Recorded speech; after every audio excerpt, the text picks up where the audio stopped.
Good morning students. So students, in last lecture हमने discuss किया था some numerical based on when AC source is connected with resistance and inductor in series. So in today's lecture we will be discussing when AC source is connected with a resistor and capacitor in series, or we can say as AC circuit, alternating current circuit with resistance and capacitor in series. So for that, let me have a source which is connected. देखिए, consider resistance R and capacitor C. ये हमारा resistance R है और ये हमारा capacitor C है. Connected series में connect किया गया है विद अल्टरनेटिंग EMF. जो अल्टरनेटिंग EMF है E which is given by E naught sine of omega t. इसके साथ क्या है ये EMF? EMF जो है अल्टरनेटिंग EMF है, या फिर कहें कि अल्टरनेटिंग जो सोर्स है वो किससे किया गया है कनेक्ट? एक resistance and a capacitor in series. और लेट करंट I है जो इस सर्किट में किसी टाइम इंस्टेंट पे करंट की बात करें तो वो I फ्लो हो रही है इस सर्किट में. ठीक है, तो वोल्टेज क्या होगा? कौन सा वोल्टेज? जो रेजिस्टेंस के अक्रॉस जो वोल्टेज है वो क्या होगा? या फिर वोल्टेज वेक्टर की बात करें, यानी कि जो रोटेटिंग वेक्टर था, यानी कि जो एम्पलीट्यूड है ना, जो मैक्सिमम वैल्यू है वो क्या होगी? RO पाई. ये ऐसे ही तो करते आ रहे हैं. जो भी हमें क्या निकालना हो, ई नॉट की कैसी बात करते हो?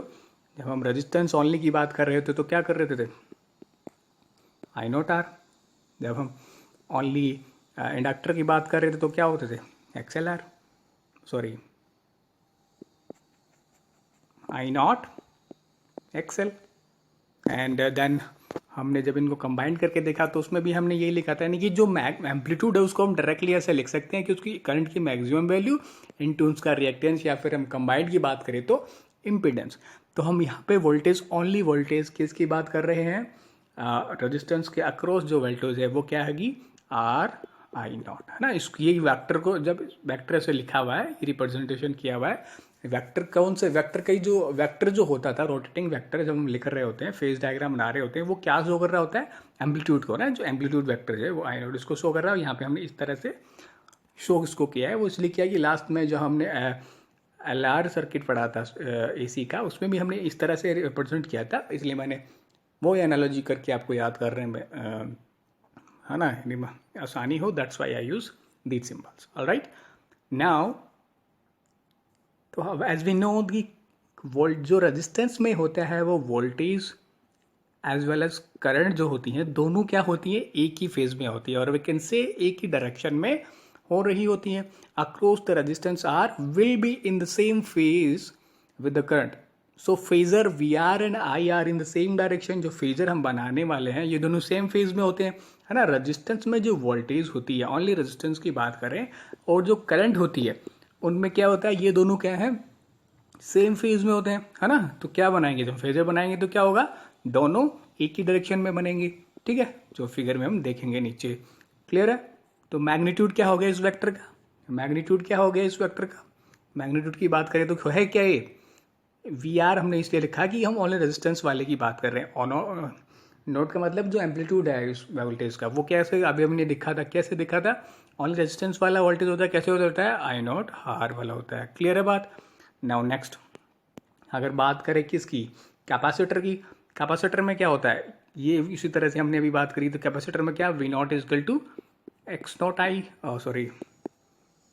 I0 और XC लिखते हैं, और जिसको वेक्टर फॉर्म में यहाँ पे लिखा हुआ है. ऑलराइट, है ना. जो रोटेटिंग वेक्टर होता है, फेजर डायग्राम. देखो, ये सब चीज़ें आपको क्लैरिटी के साथ जब भी समझ आ सकती है जब आपको पूरे सिक्वेंस वाइज जो भी आपको पीछे पढ़ाया गया वो सब पढ़ के आए होगा. अचानक ये वीडियो आके देखोगे आपको थोड़ी डाउट होगी, है ना. अगर आप सिक्वेंस वाइज देखते हो तो आपके साथ हर एक चीज़ क्लैरिटी के साथ समझ आती चली जा रही होगी. Alright, okay. नाउ अच्छा, तो कैपेसिटर का हम पढ़ चुके हैं कि कैपेसिटर में क्या होता है? Voltage across the capacitor C lags behind. Voltage क्या करती है? कैपेसिटर के हमने बारे में पढ़ चुके हैं कि कैपेसिटर में क्या होता है? करंट से 90 डिग्री पीछे होती है. कितनी डिग्री पीछे होती है? 90 डिग्री वोल्टेज, है ना. IPL मैंने बताया था. IPL से याद रख लो. कैसे भाई? करंट, रेजिस्टेंस और रेजिस्टेंस में तो उस करंट की डायरेक्शन में होती है voltage, but when we are talking about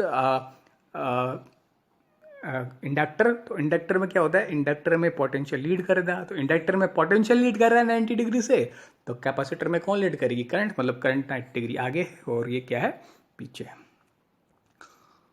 phase by 5 ये हम डिस्कस कर चुके हैं। सो फेजर लाइज 5/2 एंटी क्लॉकवाइज, इसका मतलब क्या है कि जो वीसी है उसका फेजर है वो करंट से एंटी क्लॉकवाइज लिखा है ना, क्लॉकवाइज होगा कितने डिग्री, 5/2। इसका मीनिंग क्या है कि जैसे हम बात करें यहाँ पे करंट की है ना, कहीं पे भी हम बना लेंगे यहाँ पे करंट की है, तो क्या होगा, हम सोचते हैं जब एंगल चल रहे होते तो एंटी क्लॉकवाइज को लेते हैं ना, ज़्यादा इधर है, ज़्यादा देखने के लिए क्या करोगे, एंटी क्लॉकवाइज चलते हैं। तो अगर लैग कर रहा है, वोल्टेज लैग कर रहा है, तो क्या होगा, इससे 90 डिग्री होगा। क्लियर है बात, पीछे होगा 90 डिग्री, पीछे का मतलब क्या होता है, क्लॉकवाइज। क्लॉकवाइज का मतलब जिस तरह से हमारे क्लॉक में जो नीडल्स चल रही होती हैं उसके अकॉर्डिंग ना, नीडल्स कैसे चलती हैं, ऐसे ऐसे इस तरह से चल रही हैं, तो उसको बोलते हैं क्लॉकवाइज। अगर नीडल के अपोजिट चलते हैं तो उससे क्या बोलते हैं, एंटी क्लॉकवाइज। और मैग्नीट्यूड क्या हो गया इसका, वी नॉट सी, यानी कि कैपेसिटर वाला, आई नॉट और एक्स सी हम पहले ही बात कर चुके हैं। क्लियर है बात। अच्छा, तो अब फेजर डायग्राम देखने की कोशिश कर रहे हैं। देखिए फेजर में ये हमने बना लिया किसका, जो रिजल्टेंट है, रिजल्टेंट जो ईएमएफ, जो हमारा ईएमएफ है, अगर कहें वोल्टेज है ना, वोल्टेज है, रिजल्टेंट वोल्टेज है, ये उसका क्या है, वेक्टर है ना, ई नॉट जो मैक्सिमम होता है एम्पलीट्यूड, रिजल्टेंट वेक्टर होगा ना। जैसे वी नॉट ये सी वी सी वाला कुछ होगा, वी आर वाला कुछ होगा, है ना। इन दोनों का जो हमारा सर्किट जो आना था, सर्किट में क्या था, रेजिस्टेंस था और वोल्टेज था, तो इस पूरे सर्किट का जो रिजल्टेंट होगा, वी आर कुछ होगा, वी सी कुछ होगा, इन दोनों का रिजल्टेंट होगा, उसको हमने बना लिया ऐसा। क्लियर है बात। अच्छा, हमने करंट वाला बना लिया ऐसा यहाँ पे, है ना, ये हमने बना लिया, तो अब इसके अकॉर्डिंग हमें या फिर बात कर लो ऐसे कि करंट वाला हमने बना लिया। देखो इसको ऐसे ही बना सकते हैं। सो पहले तो देखो ये जो बनाया उसको देख लो ना, ये क्यों, बिकॉज पीछे हम इस तरह से डिस्कस करते आए हैं, इसलिए सब में एक तरह से करने के लिए हमने ऐसा बनाया। बाकी मैं उसके बाद और बताता हूँ। जैसे हमने करंट का बना लिया, ये करंट वेक्टर है ना, ये जो है ना करंट वेक्टर, इसको ऐसे लिखते हैं वेक्टर में, और बेसिकली बात इसकी कर रहे होते हैं।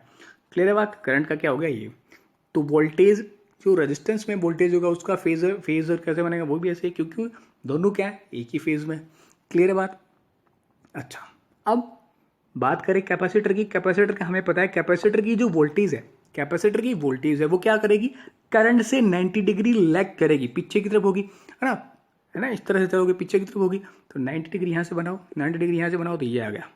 क्लियर बात। तो ये बात होगी करंट और रेजिस्टेंस, करंट और ये किसकी है, करंट की, और रेजिस्टेंस में जो वोल्टेज है उसकी, ये किसकी है, ये किसकी है, वोल्टेज इन कैपेसिटर। ठीक है, ये मैंने बना लिया। बाकी अगर आप इसको ऐसे भी बनाना चाहो, जैसे हमने पहले भी देखा है कि ये बना लिया करंट की, है ना, ये बना लिया करंट की और एज वेल एज रेजिस्टेंस वाले वोल्टेज की, बिकॉज वो सेम डायरेक्शन में होने वाले। तो ये किसकी होगी, 90 डिग्री पीछे बनाना है हमें बस, 90 डिग्री। ये कितनी किसकी होगी, कैपेसिटर वाली की। क्लियर है बात। ऐसे ही बना सकते हो, कोई दिक्कत नहीं है इसमें, बट हम ऐसे ही बनाते आए हैं तो ऐसे बना लेते हैं। अच्छा, अब देखते हैं आगे। ये दो हमने बना लिए, अब आगे की बात देखते हैं। By parallelogram law of vector addition. Parallelogram law of vector addition से हम क्या देखते हैं, देखो ये होता क्या है parallelogram law of vector addition. अगर ये जो वेक्टर है, ये जो दो, कोई भी ऐसे दो वेक्टर हैं, सपोज करो ये वेक्टर है, कोई भी, सपोज ऐसे नहीं है, ऐसे तो हमारे हैं 90 डिग्री बनाना है, कोई भी सपोज करो कोई भी वेक्टर है, तो मैं बता चुका हूँ लास्ट लेक्चर में, ये कोई वेक्टर ए है, ये कोई वेक्टर बी है। तो पैरेलोग्राम इन दोनों को ऐड करना हो तो parallelogram law of vector addition क्या कहता है कि ये ए वेक्टर है, ये बी वेक्टर है ना, ये बी है और ये है, ऐसा मान लो। तो ए वेक्टर को ऐसा कैसा बना दो, अब बी वेक्टर को एज इट इज टेल से टेल मिला के यहाँ पे लगाओ, उठा लाओ ऐसा कैसा, ये लगा दो।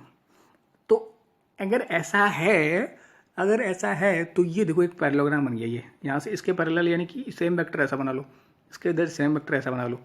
अब ये एक पैरेललोग्राम बन गया। तो जो वेक्टर, जो डायगोनल, जो इन दोनों के ओरिजिन जहाँ पे है वहाँ से जाए, ठीक है, वो क्या बताएगा, इन दोनों के रिजल्टेंट को बताएगा, इन दोनों की क्या बताएगा, रिजल्टेंट को बताएगा। तो सिमिलरली अगर यहाँ से हम देखें, यहाँ से देखें, ये वेक्टर हमारा आ गया, ये वेक्टर हमारा आ गया। अब यहाँ से हमने क्या बना लिया, पैरेललोग्राम बना लिया। कैसे बनाया, ये देखो, इसके पैरेलल बना ली ये वाली, है ना, इसके इक्वल बना ली ये वाला वेक्टर, और इसके इक्वल लगा लिया ये वाला वेक्टर। ये क्या बन गया, हमारा पैरेललोग्राम बन गया। तो हमने क्या कहा, हमारा इन दोनों का जो वेक्टर है, कौन सा vector, V R vector plus V C vector, इन दोनों को एडिशन कौन सा वेक्टर देगा, ये वाला जो कि इसको डायगोनल बना रहा है, वही डायगोनल जो इन दोनों के ओरिजिन से निकल रहा होता है। तो ये क्या दे देगा, इसको हमने क्या बता दिया, ये क्या है, जो इफेक्टिव या फिर हम रिजल्टेंट ईएमएफ है उसका वेक्टर है। क्लियर है बात। तो ये हमारा इक्वेशन आ गया यहाँ से। क्लियर है बात। अब using Pythagoras theorem, Pythagoras theorem का यूज करते हैं कहाँ पे, यहीं पे कर लेते हैं ना, देखो यहाँ पे कर लेते हैं, इसमें कर लेते हैं, चलो ये, चलो ये कर लिया। क्लियर है बात। अच्छा, अब इसमें अगर ये 90, देखो ये 90, इसमें पाइथागोरस थ्योरम होता क्या है, इसको छोड़ो, है ना। पाइथागोरस थ्योरम होता क्या है, हाइपोटेनस के स्क्वायर, हाइपोटेनस के square is equal to perpendicular का स्क्वायर प्लस ऑफ बेस का स्क्वायर। क्लियर है बात, ये तो बात क्लियर है।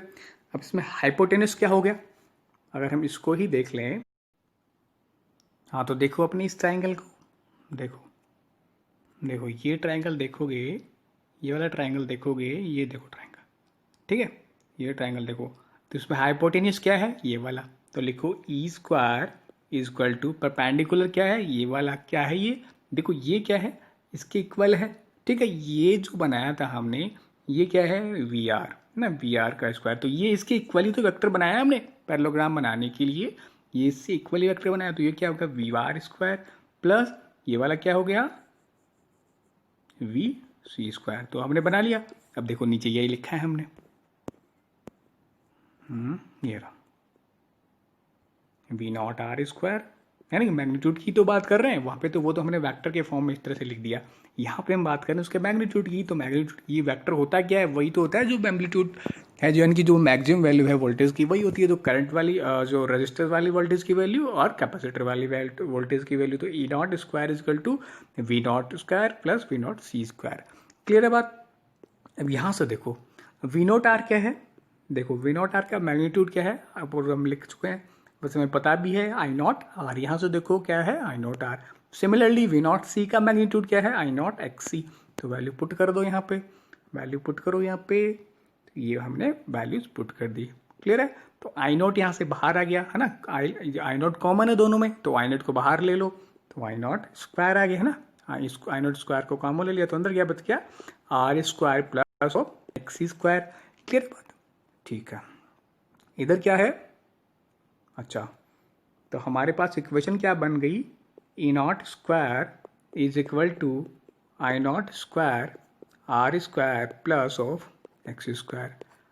अब यहाँ से अगर आई नॉट की वैल्यू निकालनी हो तो क्या करोगे, इसको नीचे भेज दो, तो क्या बन गया, E naught square upon R square plus of X square. ये आई नॉट स्क्वायर की वैल्यू, तो रूट लो दोनों तरफ, तो क्या हो गया, इसका ये हट गया, इसका ये हट गया, और नीचे यहाँ पे रूट लग गया। तो ये हमारी फाइनल इक्वेशन बन गई। क्लियर है बात। अच्छा, तो हम जब भी कोई भी सर्किट देख रहे थे इसमें, चाहे वो ओनली रेजिस्टेंस वाला हो, फिर उसके बाद ओनली कैपेसिटर हो, ओनली इंडक्टर हो, या फिर इंडक्टर रेजिस्टेंस वाला हो, सब में क्या देखा था कि आई नॉट क्या होती है, ई नॉट अपॉन जो अपोजिशन होती है, यानी कि जैसे, है ना, जो अपोजिशन, जो सर्किट की जो अपोजिशन होती है, या फिर इफेक्टिव रेजिस्टेंस होता है, वो होता है। तो यहाँ पे क्या है effective resistance, root of R square plus X square. तो इसको क्या बोलते हैं, जैसे लास्ट में हमने डिस्कस किया था, इंडक्टर और सर्किट रेजिस्टेंस सीरीज में था, तो उनको डिस्कस किया था, उसमें क्या बोला था, उसको इम्पीडेंस ऑफ दैट सर्किट। तो ये इम्पीडेंस होगा किस सर्किट का, जब एक्सी और आर सीरीज में जुड़ा हुआ, ठीक है। तो ये नीचे लिखा हुआ, ये क्या हो गया, इफेक्टिव रेजिस्टेंस हो गया, फिर या फिर क्या, इफेक्टिव अपोजिशन हो गया, and it is also called impedance of that circuit. So finally impedance क्या आ गया इस सर्किट का, root of R square plus X square. X क्या होता है, 1/ओमेगा c। तो इसको इस तरह से भी लिखा जा सकता है। अब हम फेज एंगल देखें between current end voltage, phase angle देखें, तो फेज एंगल देखने के लिए क्या लेते हैं हम, tan फाई की वैल्यू निकाल रहे होते हैं। तो देखो यहाँ पे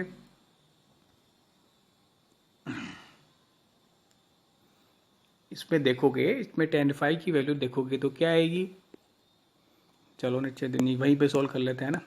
tan फाई की वैल्यू क्या आती है, tan फाई की वैल्यू कहाँ गया, ओके, tan की वैल्यू क्या होती है, perpendicular upon base, perpendicular upon base. Clear है बात? तो अगर आप डायग्राम में जाके देखोगे तो परपेंडिकुलर में क्या है ये, बेस क्या है ये। क्लियर है? हाँ, तो यहाँ से वी नॉट सी की वैल्यू लिख दो। क्या आएगी वी नॉट सी की वैल्यू? आई नॉट सी, ये जो हम देख चुके हैं ऊपर। वी नॉट आर की वैल्यू देखोगे तो क्या आएगी? आई नॉट आर। और आई नॉट से आई नॉट आर, आई नॉट से आई नॉट कैंसिल हो गया, तो बस क्या क्या है? X C upon R. X C क्या है? इफेक्टिव रिएक्टेंस, कैपेसिटिव रिएक्टेंस है। और रेजिस्टेंस क्या है? रजिस्टर है ये हमारा, तो इसकी वैल्यू भी रख सकते हो। तो यहाँ से इस तरह से हम जो फेज एंगल है वो फाइंड आउट कर सकते हैं ना। ये हम देख भी चुके हैं ना, टेन फाइव अगर निकाल लोगे, जैसे ten five is equal to one आ गया, तो वन किसका होता है? 1045 का। 1045 का इधर 10 5 आ गया। वन किसकी वैल्यू चाहिए? 1045 की, तो 10 से 10 मतलब कंपेरिजन करोगे तो 5 की वैल्यू क्या आ जाएगी? 45। 5 की वैल्यू क्या आ जाएगी? 45। इस तरह से आप फाइंड कर लोगे चीज़ों को। क्लियर है बात? अच्छा, ठीक है, ये पता है ना कैसे आया? देखो ये डायग्राम से निकाला, वी नॉट सी अपॉन, देखो इसमें ये 90 है, ये 90 है ना। देखो ये वाला, देखो इसमें 90 क्यों है? ये 90 है ना। क्लियर है बात? तो इससे वही तो सेम वेक्टर यहाँ से ये बना है, ये वाला भी सेम वेक्टर है। ये जो 90 बना रहा है, देखो ये थी हमारी ओरिजिनल, ये हमने एक बनाया जो सेम वेक्टर वही है, तो ये भी क्या बनाता जाएगा यहाँ से? 90। और ये वेक्टर 90 बना रहे हैं, तो सेम वेक्टर, इसके सेम वेक्टर ये बनाया, तो ये भी क्या बनाता जा रहा है? 90। ठीक है, तो इससे हमने पाइथागोरस थ्योरम लगाई थी। और अगर हम 10 5 की वैल्यू बात करें, यहाँ से देखो 10 5 वैल्यू निकाल के बता दूँ तो क्या होती है? 10 5 perpendicular base, perpendicular upon base. इसमें परपेंडिकुलर क्या है? ये 90 है। ठीक है, ये 90 है। क्लियर है बात? तो परपेंडिकुलर क्या हो गया? ये मैंने बताया कि परपेंडिकुलर कौन सा होता है? जो एंगल के सामने का हो। तो फाई एंगल ये है, तो एंगल के सामने कौन सा है? ये वाला परपेंडिकुलर हो गया। यानी कि ये क्या है? ये क्या है? देखो ये क्या है? ये वही है जो ये है ना, यही तो है, ये सेम वेक्टर है। तो ये क्या है? वी नॉट सी। और नीचे क्या है? Perpendicular base. बेस क्या है? जो एंगल और 90 को मिला रहा हो। तो ये एंगल है और ये 90 है, ये एंगल है और ये 90 है, तो कौन मिला रहा है इनको? V naught R. यही तो बात लिखी है। इसी तरह से हमने जो पाइथागोरस थ्योरम लिखी थी यहाँ पे। क्लियर है बात? ठीक है, अब फाइनल हमारी करंट के क्वेश्चन हम लिखने वाले हैं। अच्छा, करंट की आई नॉट की वैल्यू तो हमने निकाल ली है। आई नॉट की वैल्यू तो कैसे निकाल लोगे? E naught of Z, E naught of Z ऐसे निकल गई। अब हमें फेज लिखना है। हमने क्या देखा? फाई की वैल्यू तो हमने निकाल ली, बट फाई है क्या? हमारा जो रिजल्ट है सर्किट का, रिजल्टेंट ईएमएफ है, वो ये आया। क्लियर है बात? और करंट की, डायरेक्ट करंट की क्या है? ये है। हम देखते हैं इधर से ऐसे, तो यहाँ पे आप एक क्लियरली लिख रहा होता है कि करंट का जो वेक्टर है, करंट जो हमारी है वो हमारे ईएमएफ से कितना आगे है, लीड कर रही है। कितना लीड कर रही है? Phi angle. क्या कर रही है? Phi angle. तो जब हम लिखेंगे, क्या लिखेंगे? जब हमारी इक्वेशन करंट की लिखेंगे तो क्या लिखेंगे भाई? ई आई इजकल टू आई नोट की वैल्यू हमने फाइंड आउट कर ली। अब जो फेज लिखेंगे, साइन ओमेगा टी है, किसका है? वोल्टेज का ओमेगा टी है, तो करंट का क्या होगा? प्लस फाई, क्योंकि फाई आगे है, वो फाई अहेड है। क्लियर है बात? ओके, अब यहाँ से कुछ भी आपको डाउट हो तो पूछ सकते हो। ये हमारी फाइनल हमने इक्वेशन लिख दी है। क्लियर है बात? कोई भी डाउट इसमें हो तो you can ask. So that's it for today. Thank you. So in coming next lectures, we will discuss some numerical based on this. Thank you.